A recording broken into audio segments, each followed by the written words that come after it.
Mabilis na pagluto ng sago. Tara, samahan niyo ako.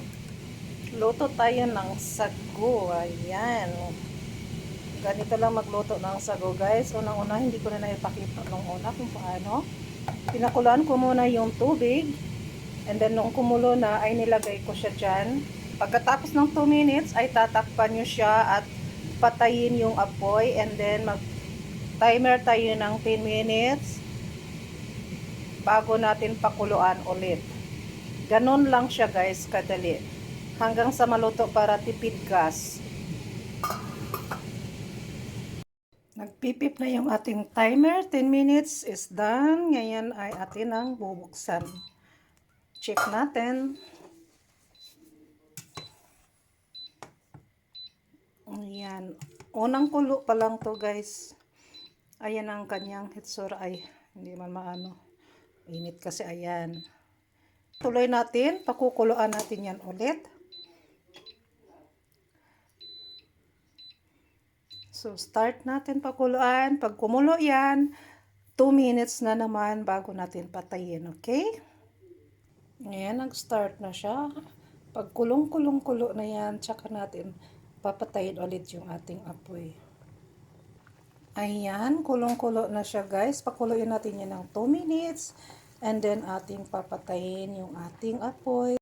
Naka 2 minutes na siya ng kulo, guys. Atin itong takpan at patayin yung apoy. Nagtutot na. 10 minutes is done. Tapos na ang 10 minutes. Pakukuluan natin yan ulit. Siyempre, huwag niyong kalimutang haluin para hindi siya manikit sa ating kaldero. Pangalawang kulo pa lang yan, guys.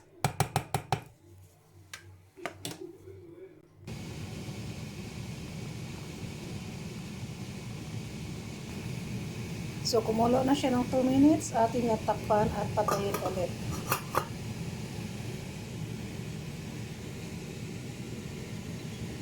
So, bali ganun lang ang ating procedure.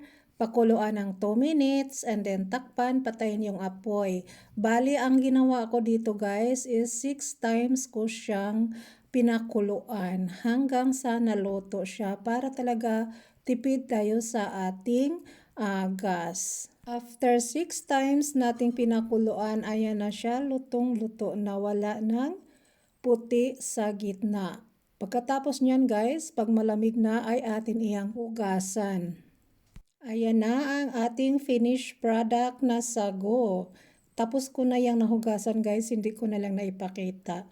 So ayan, pwedeng-pwede nyo na yan gamitin kung saan nyo gagamitin. Thank you for watching, guys, at sa inyong mga suporta. Please don't forget to follow me and leave a comment. And see you next video. Ingat po tayong lahat. Bye-bye!